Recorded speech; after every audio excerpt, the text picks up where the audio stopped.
Welcome to the Ultimate Cleveland Sports Show on WKYC Plus and back on YouTube for the second hour of the program. Jay Crawford, G. Bush, Earl to Pearl is in on the panel today. What up, family? We've got everything. We've got Cavs, we've got Guardians, we've got Browns, we've got... And Jason from Arizona. And Jason Lloyd coming from the owners' meetings. But let's start with Chase DeLauter, who did something that... it had only been done once before in Major League Baseball history. He became the second player to hit 4 home runs in his first 3 games. Watching his at-bats was must-see TV over the weekend. He hit the 2 on opening day, and believe it or not, even though they count as his first 2 home runs in his Major League career, he did have a postseason home run last year. Zach Mizell tweeting that right there. It's usually it's a harbinger of good things to come for your career. Trevor Story has the record. I believe he homered 7 times in his first 6 games. I think crazy. I have that right. So this is a great start to what we hope will be a great career. I talked about it in the first hour of the program when I asked Austin Hedges about his ceiling. Without hesitation, he immediately said MVP. That's about as high a praise as you can get. That's not saying that he's going to be an all-star or a perennial all-star. He's saying he's going to be the best player in his league, which is, man, if that happens, we're on to something. He's young. He's fun to watch. What do you guys think DeLauter's ceiling is after watching him just for a brief period of time here? I mean, I think that he's a very young, exciting prospect. I put out a tweet over the weekend that I just pray that he stays healthy because this fan base deserves it. And he deserves it. As young in his career, off to a great start. He's going to go through some struggles and things like that. But with that being said, I can definitely see him being an MVP caliber player. I think when you talk about homegrown prospects, man, the Manny Ramirez, the Francisco Lindors are guys that come to mind. And, to see him just early on and see the return on investment of a guy that we've been waiting to see for a long period of time, I'm excited, and I think that he has an opportunity to be right there with Trevor Story as far as getting to that 7 home run plateau within the first 6 games. I don't know if people understand this or not, but the Guardians are heading to LA to play the Dodgers, and though the Dodgers are one of the best teams, if not the best team in all of baseball, that is a home. That's a hitter-friendly ballpark, and I think they gave up somewhere between 245, 250 home runs last year in that ballpark, and that was the most in all of Major League Baseball. So I'm excited to see what he does tonight. I'm going to go ahead and call my shot. I think he's going to hit another one tonight against the LA Dodgers. Calling the shot. Man, listen, I said this the other day on the barber shop. I said, I ain't in the business of limiting God's blessings. If you want to keep blessing me, come on. Come on now. If you want to keep on blessing me, if you want me to have all the throwback jerseys, Lord, keep giving me all the throwback jerseys. Bring the 1980 Joe Charbonneau jersey in. Yeah, give me all. I want the old school joints. I want the Bob Fellers, but I'm not gonna put no limitations on this man. No limitations on this man. Right. I just seen him hit 4 home runs against a really good pitching staff and a really good team in the Seattle Mariners. Right now, the city is on fire. I'm excited. I love the youth movement. This is one of the first power hitters that we've had that we've seen that has an excitement level since, for me, Francisco Lindor. A young kid, we've been hearing his name. And I come on here all the time and we talk about, hey man, we want to see some of these guys. We've heard Espino. We've heard guys like that. We've heard DeLauter. We've heard Valera. We've heard these names for so many years and we haven't got a chance to see him. We keep trotting out the same dudes. And for him to show up against Seattle and put that type of show on, and now get an opportunity to go and do it against the Dodgers, I'm going to tell you something right now. That's LA, baby. Yeah, if he do that in LA. That's LA, baby. If he do that against the Dodgers, the Duke and knee-jerk is about to be, listen, what are you talking about? Listen, Manny, Jim Tomey, listen, he already hired a Paul Sereno. He already better than Richie Sexton. He better than all of them right now, Jay. Hey, Grady Sizemore, Grady.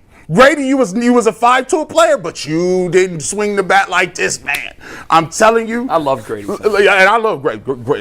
He played the game too hard, if that's possible. The ladies love Grady too. Grady's ladies. Grady's ladies. Yeah. So what you got, Jay? Man, I feel. Get excited. I want to. No. You was tapering. Yes, get excited, man. I'm going to be the wet towel on this conversation. This is okay? what you No, wanted. if you're gonna put a wet towel on, I don't want to hear you talk. Kill his mic. I know you don't, but sometimes it's the voice you need to hear that you don't want to hear. Yeah. Now, I'm not going to predict doom and gloom for the kid. No way am I going to. I've seen him. I've watched him with my own eyes. But I'm going to be the first person on the panel today to bring up that he has only played no more than 60 games in any of his first 3 seasons. We're forgetting about the elephant in the room. Oh, no, that's there. It's there. I don't. The I word. Yeah, listen. But we don't jinx it right now. No, I'm not even going to say it because I said the I word. You guys know what I mean. Yeah, Ireland. We all know. The best part, the most important part of ability is availability. And you've got to be available. And I had conversations with him in spring training about that. I said, is that something that you don't like to hear about? Do you lean into that? And he goes, it is what it is. I've been hurt. I get it. I can understand why people would look at my prospect as a major leaguer and say, yeah, but. And there is a yeah, but in this conversation. There's also another thing, too. He's going to hit. Going to hit the struggles. Yeah, the wall will be there. Yeah, it's real. It happens to everybody. But Nobody hits 356. Will they let him work through it though? For long. Will they let him? That's the thing about the Guardians. They will. Okay. Oh, they're committed to him. As long as he's healthy, he's playing. Thank you. That's all I want to see. Yeah. Even if he goes through some ups and downs, he's seeing the ball well. That's gonna come with it. But I still want to see him get the opportunity to get at bat. You're going to see What's that. the longest hitting streak for a rookie in Cleveland Guardians/Indians history? I'm looking. I don't know what that is. It's up to 4 now right here for him. So I'm just curious to see. Okay, no, it would be in the teens, maybe in the 20s. I'm just curious. Joe Charbonneau, when he won Rookie of the Year, I think he had a decent streak that year in 1980. Quan got to 18. Okay. Okay. So that's doable. It's doable. Here's what he has to, and he's a smart kid, man. Like I even commented when we were done with the interview to our producer. I said, man, he's wise beyond his years. You have a true age, and then you have a baseball age. Like baseball age, he's seasoned vet. He gets this. He just has, and I think a lot of the great ones just do. I was watching a podcast, a recent podcast, where David Justice was asked about the best right-handed hitter that he ever played with. I had said earlier, I've always said I think Manny's the best right-handed hitter I've seen. And he said, without question, it was Manny Ramirez. And he talked about, he said, the one thing people didn't know about Manny was always the first person at the ballpark. Always. Everybody just looked at him because his style, if you could put it into a word, his style would be chill. Yeah. And you just looked at him and you're like, man, this guy just acts like he doesn't even care. You just assume he don't work hard because he has this chill exterior. He has this personality. Yes, because he's laid back. He wore the baggy uniform. Yeah. He kind of sauntered when he wasn't, he hustled when he played. But other than that, there was a slow saunter to him. And I think the wrong assumption was, this guy doesn't work hard. Well, I was covering those teams. I worked in Columbus at that time. So I covered Manny Ramirez's early teams. And I just remember to myself thinking, this dude just rolls out of bed, comes to the ballpark, and is just naturally great. And that wasn't the case. David said that he was always the first guy there, and he would be underneath taking all curveballs on one day. He's give me all curveballs from the pitching machine. So he'd stand in the hitting machine, and he would just face 50 curveballs. And then maybe the next day he might say, give me 50 cutters. You know he's doing that now? I watch baseball. Weird. I'll be watching baseball Instagram videos, right? Instructional videos. You do know Manny Ramirez goes to the cages every day. Crazy. And he's in there still. His son is today going to be he is a prospect. His son is coming, and you'll start to hear about him. But Manny, the other thing that was funny about Manny was David Justice said he was the only superstar he ever played with that had zero ego. Zero. Manny was hilarious. He wasn't trying to be funny, but he was just a funny dude. And acted like he was, the only care he really had was he was born to play baseball. That was it. That's all he do. Raised in the Bronx, Washington Heights, and all he ever really cared about was being great at baseball. And David Justice said he asked him one time, hey, were you a good high school hitter? You must have been great in high school. He's like, nah, I was okay. And David Justice said by the time he became a superstar, they put out one of his high school baseball cards with his stats on the back. And he said his stats were video game numbers. Like, he was the Gatorade Player of the Year, but he was always chill.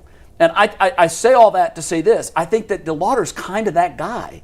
He's just, I don't think he has an ego. I think he's got a great self-awareness, which I thought Manny did too. And I think that for the most part, he just wants to come to the ballpark and play baseball every day. There will be a stretch where he goes 1 for 29. Yeah. It's coming. Yes, it happens to everybody. Even Jose Ramirez goes into those kind of slumps. They're going to get that book on him. They don't have that yet. They know they have a scouting report on him from his minor league days, and there's a lot of info on everybody. But once he goes through the league 2 or 3 times, pitchers are going to find holes in his swing. Pitchers are going to find ways to attack him that they don't yet know about. So it's not all going to be sunshines and rainbows. He's on pace to hit 162 home runs. Newsflash, he won't hit 162 home runs. Okay, he's going to hit the skids at some point. Now, and when I say wet towel, I don't mean he's going to be in the minor leagues in June. I don't mean that at all. I do believe that he has a very, very strong path to Rookie of the Year. I said that even before he started with 4 home runs in 4 games. We do a prediction panel upstairs with all of our sports fans, writers, all the people that touch sports upstairs.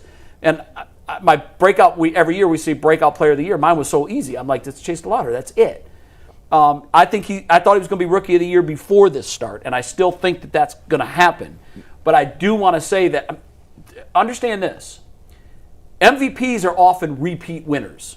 You know, Aaron Judge, multiple MVPs. Shohei Ohtani, multiple MVPs. That means in a decade, you might have only 5 MVP winners in each league. That means you've got 10 MVP winners maybe for a decade.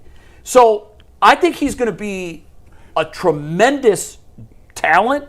I'm not yet convinced he's going to be a transcendent generational Manny Ramirez. Baseball, because that's hard to predict. But baseball with MVPs, it could happen. Baseball with MVPs is so tough because you got to extrapolate what all the numbers look like. We ain't even talking about what you do in the field. You talking about a minimum 40 plus home runs. You talking about the batting average. We've devalued that a little bit, but the OPS has to be there. The RBIs have to be there, right. And you got to think about it. I think it's more realistic that you can say, all right, I'm pushing for you to be an all-star or I'm pushing for you to be Rookie of the Year.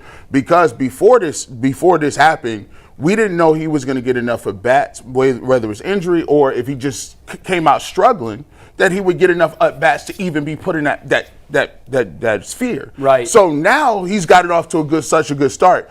It's almost like he has a little bit of money in the bank, so to speak, because now he's started so hot. He may even get a few more at bats against left-handed pitchers than he might have not if because he's hot right now. Well, what it showed me was spring training wasn't a fluke, right? Because if you look at the spring training stats and you understand the spring training, you're going against pitchers who might be working on some stuff just mechanically before the season starts. Right. You look at those numbers and you go, damn, that's insane. Then he did it against one of the best starting staffs in baseball. Exactly. Then you start off the season, first 4 games. Mike, didn't he hit 2 home runs in his final spring training game? I will look that up. I think he did. Yeah, he did. Which means in his last 5 games, he has 6 home runs. One of those 2 home runs was to dead center field as well. And so then when the regular season started, you get one opposite field. It's just showing the power. It's showing the mechanics in the swing. It's just showing everything about him. And for me, you know, I don't really want to put a ceiling on him. I think we all believe he's going to be really, really good. But you know what they tell me? That's just going to hurt. It's going to hurt even more because we already know how the story goes. The better that they are, the more hurt when it's time to say bye-bye. Yeah. We're a feeder market. I done watched all 4 games. Guardians, don't play around. Don't play around. I done watched all 4 games. You know G. Bush is not watching all 4 games and none of that. Because they were all late. Yes, they was all late. Yesterday's.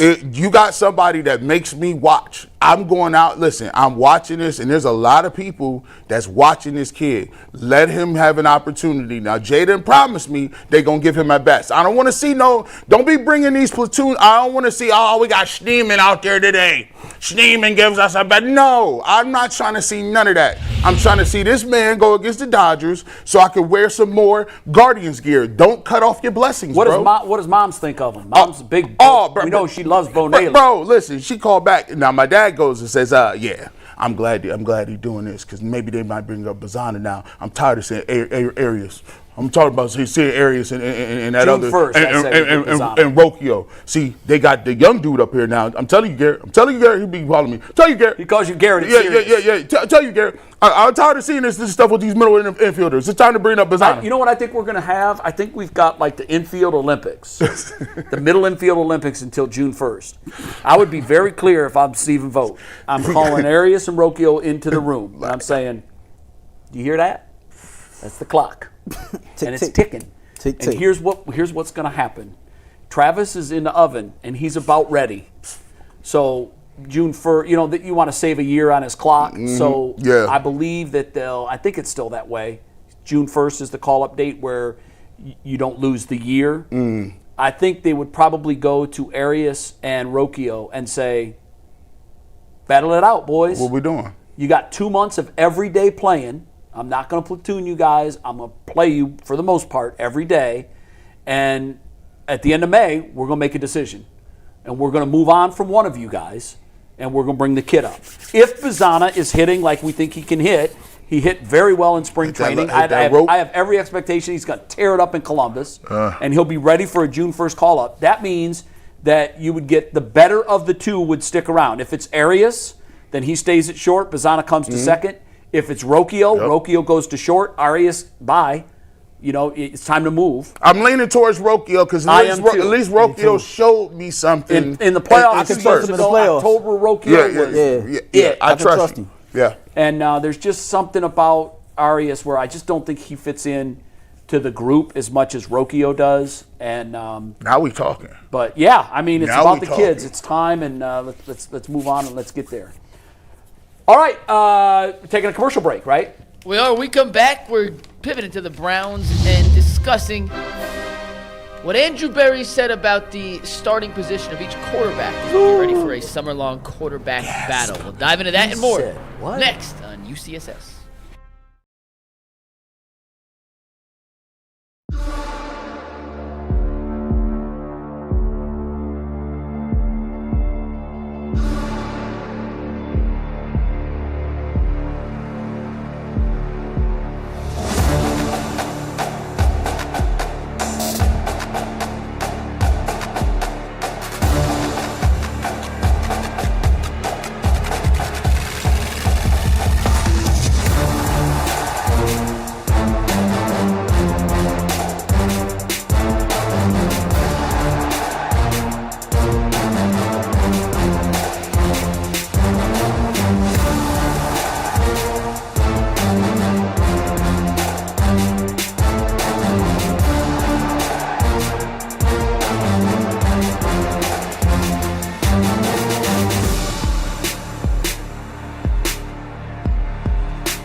Welcome back to the Ultimate Cleveland Sports Show. We are live on WKYC Plus and YouTube.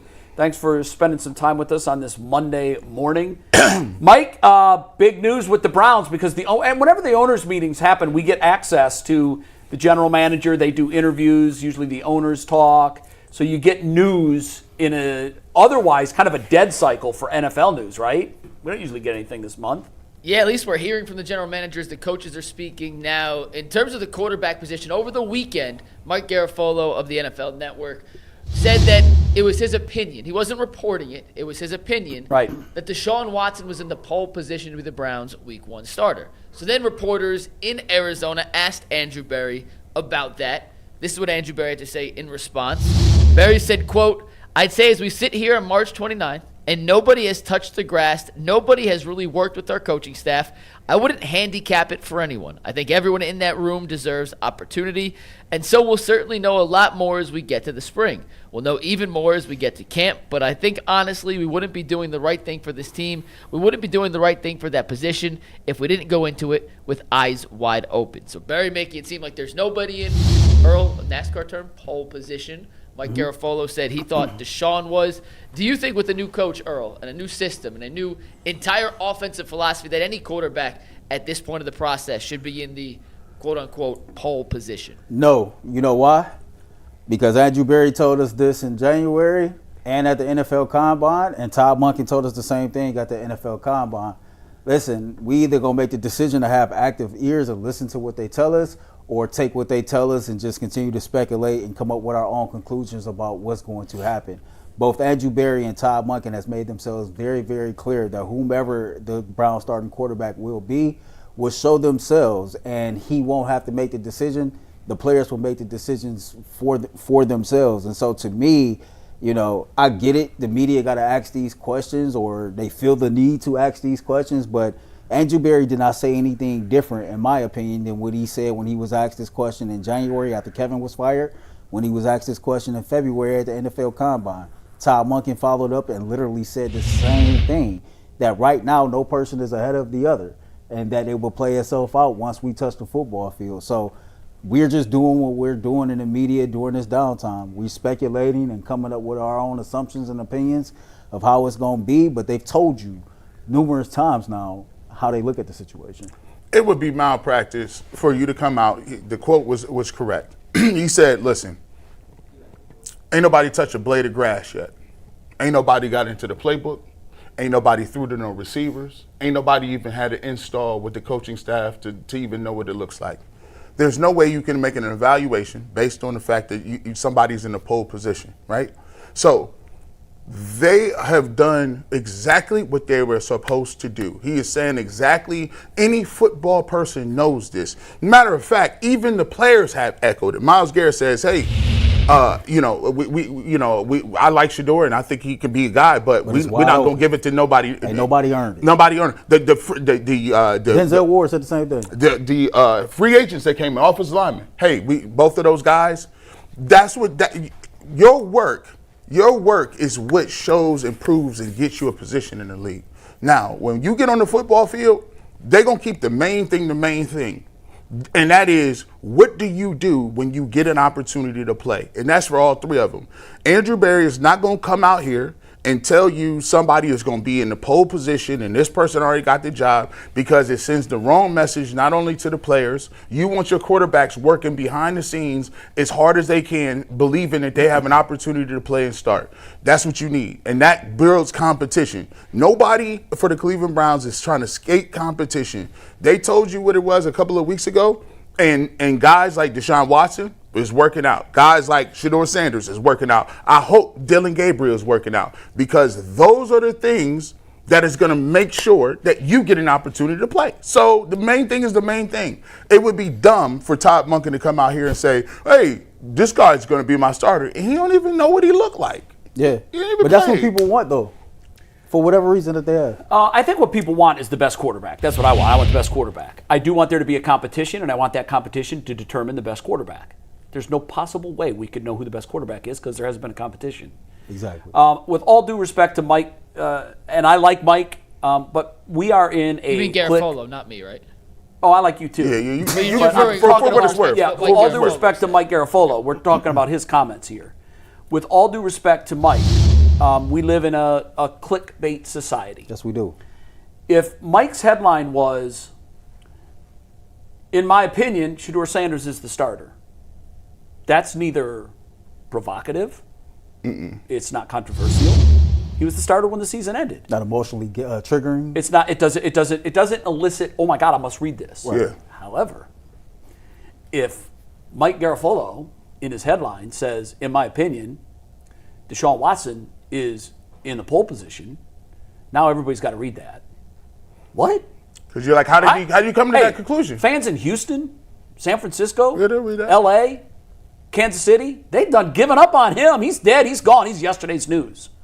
Now, if it looks like Deshaun Watson, after all he's been through, he's going to rise from the ashes and be the starting quarterback, I got to read this. You know how the headline was? Deshaun Watson is in pole position. The first sentence of the paragraph says, "In my opinion." Of course. So, of course. Yeah. So Mike's doing his job. Mike's job is to get as many eyeballs on his articles as he possibly can. I get that. That's it. Mike's good at his job. And you know what? If that's Mike's opinion, that's Mike's opinion. It's different than my opinion, but that's fine. He's free to have his opinion. He has earned the right as a very good NFL insider to throw his opinions out there. I like Mike because the facts, the sources that he has and the stories that he turns. But every once in a while, if you want to spice it up with a little opinion, I'm okay with that. That's fine. He's earned that right. It's just different than my opinion. In my opinion, I think what Andrew said is closer to the truth. We got 3 1As. We don't know what we have. We really don't. And I know some people will say, well, it's a 2-man race. I'm not even really ready to go there yet, and here's why. In this world of hypotheticals that we pretend to live in, if Dylan Gabriel ends up looking like the best quarterback, why shouldn't he be the starting quarterback? I'm not saying he is or he will be, but I'm saying if we've got an open competition means best man wins. And if he ends up being the best man, he should win. As a fan, I don't want my second best quarterback starting. I want my best. What we're going to learn from the last week of July to the first week of September is who the better man is right now. Yeah. When the season ended, the better man was clearly Shedeur Sanders. Mm-hmm. If there is a poll, and again, I don't subscribe to the thinking that there is. If you're the coach of the Los Angeles Rams, there is a poll sitter. Right. And we all know who that is. If you coach the Lions, there is a poll sitter, and we know who that is. We don't know who the poll sitter in Cleveland is. But if you're going to put someone in that position, and they will for depth chart and for other reasons, that has to be the guy who had the crown on his head when the season ended, and that was Shedeur Sanders. Shedeur proved he could win football games and that he could move the football at an NFL pace at times. Now, he also proved that he has a propensity to throw to the wrong team, and he makes some decisions that we've got to wash out of his system. He's a rookie. He's supposed to be that guy. But right now, as we sit here, and I hope as we start camp, if the depth chart looks anything other than this, Shedeur, Deshaun, Dylan, I'll be surprised. Now, that doesn't mean that Shedeur is going to get all the reps with the ones, because what we learned last year is that wouldn't be fair to anybody else. Yeah. So if we're in this new world where, hey, everybody gets reps with the ones, then that's okay. Everybody gets reps with the ones, but somebody has to get the most reps, and that has to be the guy who I think would be your projected starter today. Now, I'm told from people that have seen Deshaun Watson that he looks like old Deshaun Watson, like Houston Deshaun Watson.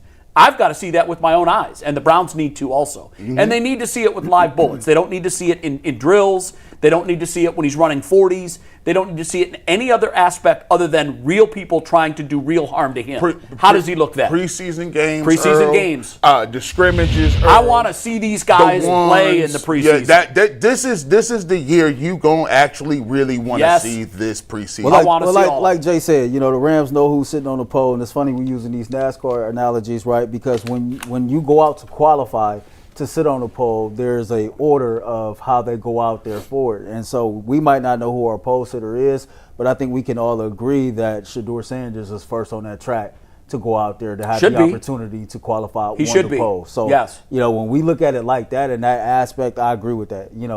Mike can have his opinion. I got my opinion. You got yours. You got yours. In my opinion, I think that if I was to name, OTAs come, and I'm Todd Monken, who's the first quarterback that I'm throwing out there to see what they got, it's going to be Shedeur Sanders. And he's going to have to make that decision. And I would like to see the Browns get ahead of that. Don't let it be a festering controversy. Just come out and say what I said. Say, look, last year when the season ended, Shedeur was our starting quarterback. Yeah. We haven't seen anything from Deshaun that he should unseat him. So Shedeur is going to get the ones. He's the last quarterback bulk of the ones. He should be the first quarterback. Yes, and then we're going to let that play out, and we're going to see. And by the end of camp, before we start the regular season, there will be a defined starting quarterback in our offense, but we're going to let it play out on the field. But going into camp, just so there's no controversy and everybody's counting, Shedeur got 8 reps with the ones, Deshaun got 6, Dylan got 4. Just lay it out there and let it be transparent about this, because Kevin Stefanski lied to us. Yeah, he did. Kevin said there was going to be a competition, and there wasn't. It was never that. So don't make that same mistake. Just tell everybody, is there a competition? Absolutely. Could Dylan win? Yes. Could Deshaun win? Yes. But right now, they're chasing Shedeur. Our week 1 starter last year, Shedeur Sanders probably took the same amount of reps during training camp, and Kevin was telling all of us this was some open competition. And it wasn't. So don't make that same mistake. What they should, this is the great part about it is, and not saying that Shedeur wouldn't be working on his own regardless, because he worked tirelessly when he wasn't getting reps last year. But what you want to do as a new coach is you want to see, hey, I want to see you do exactly what you need right now. If the season started, you would probably be odds-on favorite to be the starting quarterback. If OTAs came around, we probably won't have you out of the huddle. What he's trying to find out is what Todd Monken is doing and saying, is you going to do anything to change my mind? Right? See, I always tell people all the time, this is all the time. You could be a great-looking guy, man. You go on a first date.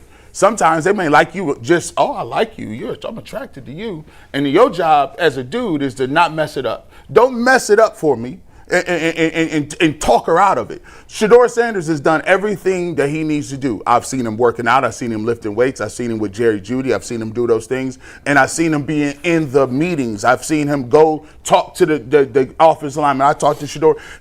One of the things is I've seen him and his character and what he's doing. He's acting like he is the number 1 quarterback. You know the man, so of course he got his house here in Cleveland, and towards the end of last season he was still trying to figure out some things. I don't know if it's his garage, his basement area, but he got this huge room full of space, and he was talking about getting a football field put in it so he can work out. Well, he's had that football field installed.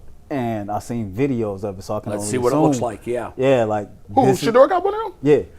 You win the starting job. The work that you do from January to July will show up in July. Yep. So yes, you will win the starting job in July and August, but you prepare to win the starting job January to July, and everything I've seen from him, he's preparing to win that job. I personally, as a fan, I can't wait. Competition gives you the best possible quarterback, and that's what we need. We're taking a break. We'll talk about the Cavs when we come back. Max Strus can be a cheat code, but is he a best used cheat code off the bench or to start the games? We'll discuss that when the Ultimate Cleveland Sports Show comes right back.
Welcome back to the Ultimate Cleveland Sports Show. Let's talk a little Cleveland Cavaliers on Friday night, the day before Max Strus' birthday.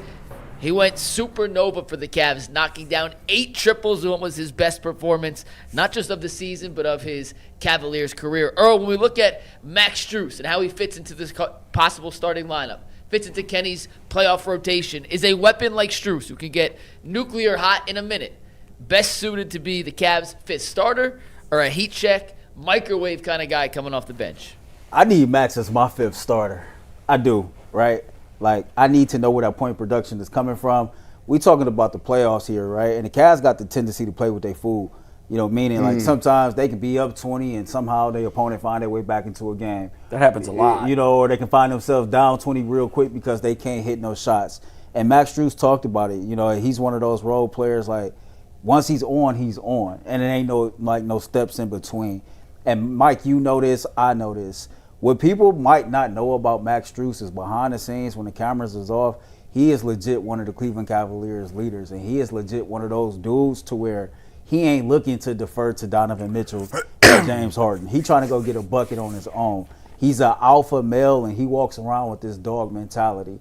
And he already has this playoff experience when you talk about being with the Miami Heat and Eric Spoelstra. So for me, that's a dude that I want in my starting lineup. I need as many weapons as I can, hitting the ground running, once we tipping off these games. 3-pointer number 8, here's the irony. As he was knocking down 3-pointer number 8, it's at the same time that Chase DeLauter hit that home run. Was it really? It was in real time. I love it. Same time. So Cleveland convergence. Yeah. I'm going to tell you what. Max Chase. Max Chase is the ultimate wingman too. If you Strus is loose. If you trying to go on the wingman tip, man, you out in the bars. Hey, who you gonna call? Yeah, give me Max Chase. Give me Max Chase. Max Chase open up and all. Yeah, I'm saying that man come through with the credit card. No, like let me just tell you this: the way I think the Cavs can actually win a championship is one way. And it's not the functional way. Ball rotation and good things. You get solid defense and all. Listen, I feel like the Cavs do have flaws in the way their roster is constructed. But for me, it's Donovan Mitchell and James Harden being able to control the pace. 30 points a piece. We need that. 30 a game? 30 a piece. You need 30 a game in the playoffs from James Harden and Donovan Mitchell? If it's closeout games or it's a closeout, 30 apiece. I'm with G on that. I think they're capable of doing it. I don't think that's too high of a mountain. 30 apiece. You can't count on if Mobley give you something, he's the X factor. We talk about pole position, go back to Racer X. Shout out to Speed Racer. Woo, Damn. that was crazy. By the way, that was You got to be a certain age. You got to be even. That. I told you I was in the 70s, man. I told you. I'm sitting I there don't confused. know how you know that. I'm confused. I don't know what the hell y'all talking about. 87, baby. Yeah, 81. I was right on the cusp, but hey, the old school first generation video games were primitive, but they still hold up. Yeah, hey, I tell you what. But here's what you need. You need to go back. I always look at that 16 roster. You need a guy like J.R. Smith that can get crazy. That's Max Strus. You need another guy that can get loose as well. You look at those LeBron teams. I need Sam Merrill to be able to knock down shots. So Keon Ellis is your Iman Shumpert. That's Iman Shumpert. I like that. That's your Iman Shumpert. Because you need one of those. You need one of them, and why we talked about it in the first hour on KYC. I got to have Jalen Tyson. So you got 3 guys that are knockdown shooters. And you gonna run pick and roll, and how I get my bigs involved is James Harden controlling the pace. That is how you win. You can't stop the rest of them, but you're gonna have to outscore the rest of them if you can get Donovan and get hot. Max Strus is part of it. By the way, he has to start. I'm with you. I think, and again, I'll defer to Mike. I'm really anxious to see what Mike has to say. But Mike, I think you can get the benefits of both. I like having him on the floor to start the game. And it doesn't mean that you can't use him as an infusion of energy and scoring in the second half. He's going to come off the bench, during his spurts out. So maybe you take him out with 4 minutes to go in the first half, and you give him a nice little break, and maybe you don't even start him in the second half. But if you see that we need an infusion of energy and points, then you get him in there. So you're still getting that off the bench spark that he brings. But I love the guy. I want to have him on the floor, particularly. I think you said it. There's no in between. When he has his shot, we all know it. And when he has it, I'm sitting at home watching going, shoot. Yeah, just keep shooting. First touch, shoot, put it up. I don't care. because when he gets in that rhythm, his confidence and our confidence, and I would think Kenny's confidence in him, is skyrocketing. He can be a real X factor in a playoff series. And I say start him, and you're still going to be able to bring him off the bench later in the game so he can really serve both roles. I don't think there's a defined yes or right or wrong answer on this. If you want to start him, the argument's there. There's a million good points you can make. I'm just going to play devil's advocate because I think having a guy like Strus, who when the second units come in around the 7-minute mark, if you're off to a slow start, could be that infusion of energy that skyrockets you right back into it. If you're with 3 possessions, he can swing 9 points up like that. And I was asked yesterday, is Strus the only Cavs role guy outside of the core 4 that could single-handedly flip a playoff game? And I was like, he might be. Like, you could make the argument for Merrill, but Merrill, when he gets hot, it doesn't seem to come in barrages like Strus does. Strus hit 4 threes in the fourth quarter the other night, and it was over. The game was over. Yeah. By the time the starters came back in on that second rotation, when they brought back James, Don stayed on the court for the first shift. When they bring back, when they brought back James, no. Donovan comes out first, James stays on. When they bring back Don, sorry, I confused myself. The game was over because Strus had already hit 4 threes. Having the ability off the bench to bring in a guy that can change the entire complexion is such a valuable commodity. Start, bench, I don't care. He better be playing the most minutes of any of those options in that 3 spot. I agree. The most minutes, where they come from, up for debate. But Strus, real quick, do you think any other Cavs role guy can swing a playoff game like Strus can? Merrill. I think Sam Merrill has that ability as well. He does, but to hit that many threes, I don't think he can do it as consistently as I'm more Max confident in Max Strus doing it, even though I believe that Sam Merrill can do it as well. It's just something about how Max go about his business that makes me more confident in him being. I like his energy, his effort, energy, his attitude, and it's contagious. Mike, you're right. When he's out there, I feel like he elevates everybody else around him, and that's a special skill set for a player that can do that. He demands that everybody out there gives 110% on every step. He's a better how should I say? He's a better playmaker than Sam Merrill. I think he's a better playmaker, bigger body, underrated passer. So in that regards, yes. But the shooting and the spacing, I think both of them can offer you that. But that's a good luxury. That's why I said. By the way, on that. In that game, I looked down and I asked Rome. I said, was this Donovan Mitchell's lowest scoring output since he had been a member of the Cavaliers, and it actually tied it. Oh wow! The first one is when he beat up Dylan Brooks and got ejected. Thrown out early. After that one, but for Max Strus to lead us and to victory with that type of performance in a game where Donovan Mitchell absolutely didn't have it. That's that attitude and that energy that we talk about. By the way, another fact, 149 points at Rocket Arena. That was the most points ever scored inside that arena. Pretty impressive because they've had some good teams that have played in there. All right, we're taking a break. When we come back, we're going to Arizona. Jason Lloyd hanging out at the owners' meetings.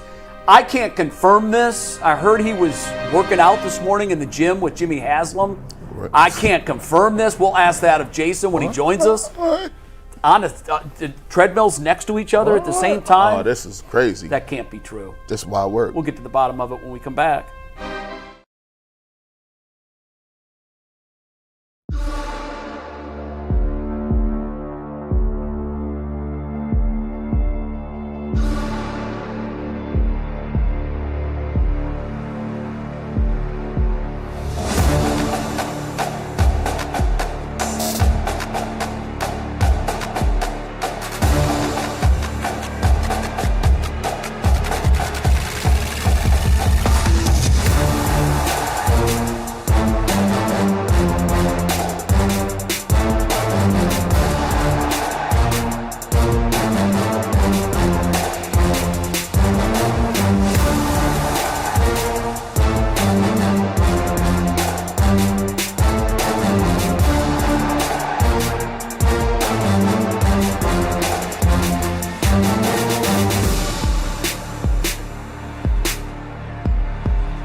Welcome back to the Ultimate Cleveland Sports Show on this Monday morning. It's the last Monday in March, 2 days from April. You guys do April Fool's jokes? No. No? Life is too real.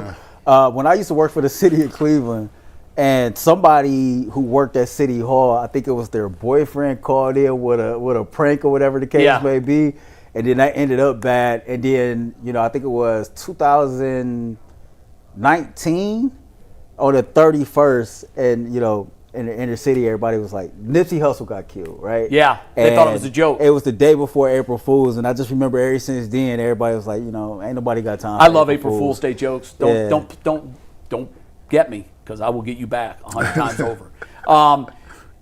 Jason Lloyd is in Arizona. Jason, I was saying, I hope you can confirm or deny this rumor that you were in the gym this morning with Jimmy Haslam working out in the same treadmill area. Can you confirm or deny that, or is that just an early April Fool's Day joke? Does it look like I've been on a treadmill? I told you. I said Jason's response will be, I haven't been in a treadmill in a gym on a treadmill in 20 years. That's exactly what he said. You made him sound like the Oracle, Jason. Hey, Jay, there's a little bit of controversy. Only time I run is when a pair. What's that? I was just saying, there's a little bit of news coming out of the meetings. Mary Kay tried to sort of put Andrew Berry's feet to the fire. Can you unequivocally say that Miles is going to play all of his football here? It was a little bit of a trick. He didn't definitively close the door, but I think made a little bit of news. And then the other news, obviously, is the talk that he said, if Deshaun plays well, a contract extension could be in the offing. I mean, if he throws for 40 touchdowns and 4 interceptions, Jason, what are you going to do? Not offer him an extension? Yeah, well, lottery. You'll never see. So more likely that I hit the lottery than Deshaun puts up those numbers that you're talking about.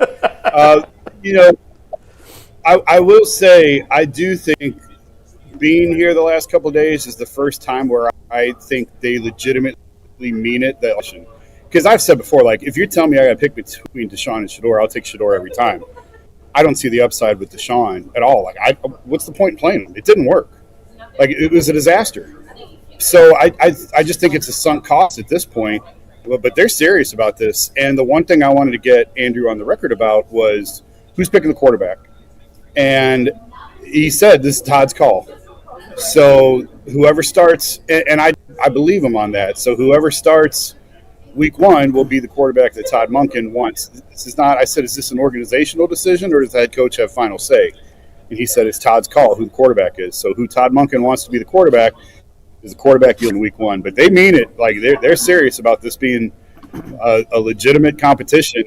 And then we'll see. May the best man win. Jason, so you said it twice in that first segment that you're down at the owner meeting and you finally believe what they're saying about the Deshaun thing. You believe him when he says that Todd Monken will have the opportunity to pick who the starting quarterback is. Back to the Miles part of this to kind of bring this question full circle. Oh, yeah.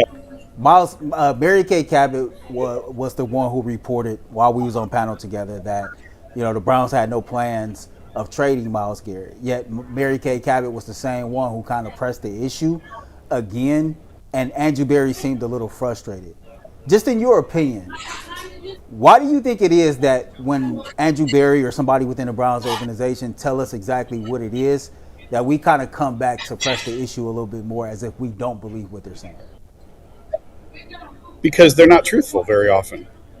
Look at how much they sang the praises. I mean, honestly, look how many times that they sang the praises of Travis Hunter and how much they loved him and what a generational was just to trade down from 2 to 5. And they told us they were going to carry 4 quarterbacks, and they didn't see any reason not to carry backs right up until they didn't carry 4 quarterbacks. So, and that's not just them; that's every team. Every team tells you what fits them. That truthful, it may not be truthful, but they have to do what's best for the organization. Same as 100% honest at all times. Andrew said, change what was last. I think they should trade him. I don't think they will trade him, but I also don't think it's 100% that they're not trading him. I don't think that at all, because no one has yet told why they did what they did with the contract. For him to say we could have traded him without redoing that. Okay, that's true. Technically, that's true, but there's a lot bigger difference in the cap hit, the dead cap hit under the old way as under the new way. So it's technically true they didn't need to do it, but it's a lot more feasible to do it now. I don't necessarily think they're going to, but I'm not going to sit here and say with certainty there's no chance they don't trade Miles. Yeah, and Andrew couldn't do that either. And Jay, my take is it just gives them options. I think, the organization perhaps has learned from their Deshaun Watson mistake. They got stuck and handcuffed to a 5-year guaranteed contract, and it pigeonholed them, and it hurt the organization because it ended up that he wasn't the player they thought he was going to be. And I'm not saying that suddenly Miles won't be the player that he is or the player that they expect, but they didn't like when they were pigeonholed with 0 options. So I credit Andrew Berry. I don't think they have plans to trade him, but if something comes up, they at least now have the option and the flexibility to do that. And I think that's a good thing for the organization, not bad. We'll see. We'll see what happens between now and September. Okay. Jason, really quickly, Mary Kay came out, I believe this was a couple of days ago, and the Jarvis Landry thing broke. She said, she would have known, and definitely Kevin would have reached out to the media about it. Have you ever been able to do some digging on that story in terms of Kevin giving up play calling or anything like that at the owners' meeting to kind of get some verification? Because we know it happened later on, but I guess the crux is the early part, what Jarvis said, that kind of caught a lot of media members off guard. Yeah, no, I haven't, but I'm still here another day and a half, so maybe when I get back, I'll have a better answer for you. We just did the NFC coaches breakfast this morning. Yesterday was kind of a getting in yesterday. We got Andrew real early yesterday morning, but there wasn't a lot of guys really available yesterday for the most part. We just finished the NFC coaches breakfast. I got to go write something done here, and then I'll spend the rest of the day. There's like 5 different things I'm chasing out here, and not asked anyone about that yet. But by the time I get back on Thursday, hopefully I'll have a better answer for you. All right, very well. Maybe if you're in the treadmill at the gym on the treadmill next to someone tomorrow, you can figure that out for us and let us know. And by the way, I'm not saying for a second that you need to be. I'm just saying if that happens to work out that way, maybe you can do some digging. Jay, we would love to keep you longer. It's not the greatest connection. It's a little difficult to understand, but we did get some good stuff out of you. Go do some digging, and we'll talk to you soon. Thanks for joining us. We appreciate it. Go Chase. Go Chase. Yeah, Chase we DeLauter. looking real smart right now, Jason. We looking real smart right now, my guy. Jason Lloyd from the owners' meetings in Arizona, See you guys. where apparently they're running the Wi-Fi signal through the urinal. It looks great. Not great. It looked great in the pre-check test. Did it? And then as soon as we came on, I don't know if everyone else decided to hop on a VMix call or something. I don't know what happened. It went from pretty crystal and him sounding decent to glitchy as can be. So Yeah, we're not taking a great. break. When we come back, we'll do super chats and wrap up the show with our final thoughts on a busy day in Cleveland sports.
All right, welcome back to the Ultimate Cleveland Sports Show. Just got a couple of minutes here. I know we're going to do sports super chats. Before we get to that, quickly, I'm excited tonight to see Parker Messick. He's getting the start against Sasaki for the Dodgers. I like Messick. I had a nice chat with him at spring training. He is ready to go, poised to have a big year. He did great things last year. The Dodgers, in their first, they had 3 wins. They were all come from behind wins. Their rotation was not great. Their bullpen was. So I think, and Sasaki's kind of a question mark right now for the Dodgers. I would think that I would like to see the Guardians get up on the Dodgers early and see if they could get at least one win. And I think this might be our best chance here in this one. But you got to get at least one of those. You don't want to come back 2-5 for your home opener. That's not a good way to start. All right, 2 super chats. First one comes from Captain. I want to make sure I get this right. Captain Goku. Says, hey guys, would you be in favor of the Guardians making a uniform change in the future, like having the home cap go with the home jersey and a red alternate, and having a different road cap as is? I'm down for as many alternates as possible. I want all the throwbacks, the new alternates, the alternates that don't come out, the make-believe alternates. I need all of them. The alternate to the alternate. Yeah, listen. I think the best uniforms are their alternate uniform, or their city jerseys, the CLEs. I do. I agree. I love that look. They're not going to go to that for 162, but Yeah. I personally like it. I like colorful uniforms, although I will say Seattle's uniforms last night were fresh. Yeah. They were the kind of beige with the black lettering or blue lettering, Seattle. Yeah. That was a sharp look. And they pulled off the black pants, which is very difficult to do. It's hard to do. It's hard in I didn't baseball. love that uniform. No, but it's I mean, who else has black pants like that? I think the Pirates used to. Yeah, but it's hard. I like the blue and red. Anything that's featuring blue and red as your primaries, either red jersey, blue jersey. Like the Rangers? Yeah, I think blue and the red are the most universal used colors. Yeah, you can do a lot with them, and but I for one. My favorite uniforms of all time, I'm on record, the 77 Tribe uniforms were fire. I loved them. And by the way, when we got, who was in here? Curtis, when he was in here, we asked him, I said, now Curtis, I be seeing a lot of this Indian gear walking around. He's like, well, we keep the licensing so nobody don't take it. But listen, he's like, hey, we ain't got to broadcast it. They just go out. Hey, Curtis, go ahead and sneak in a year, man. Sneak in a couple games, man. When we get them cheap Wahoos back out there, just for a little, I say never say never. Thursday, so. I don't think with this owner it's going to happen, but when in the next couple of years, the primary ownership is going to change. And I think you might see maybe some homage, perhaps. And this is just me guessing. I don't know. Man. But when you do public opinion polls, even today, the fans are overwhelmingly still against the name change. I was pumping the gas in my car this morning, coming over here, and people was honking the horn. And I didn't realize. You got the Indians. And they said, they rolled down the window, hey, man, I love that, man. We got to go back. I said, dang, bro, I thought something was happening over here. Yeah, no, the city loved their Indians. All right, other super chat comes from I3PIC, who says, anyway, the WKYC Plus app can include background play or add it for an extra fee. As a mailman, I listen to you guys every day while working, but it's much easier for me to lock my screen and put my phone in the pocket. Yeah, no, that's a really good question. It's being worked on. This is a work in progress. The technology evolves. I'm told with some of the apps, it already exists. It just depends on the app, the version of the app that you have. Know that we understand that it's an issue. We're working on it. We'll get it straightened out. This is a long play for sure. But yeah, all of that stuff is definitely coming. All right, that's it. We're out of time. Thanks for spending time with us on the Open Cleveland Sports Show. Back tomorrow, 10 a.m. Go Cavs. Go Cavs. Go Guards. Yeah. Get that win tonight. Yes. 3-2. Got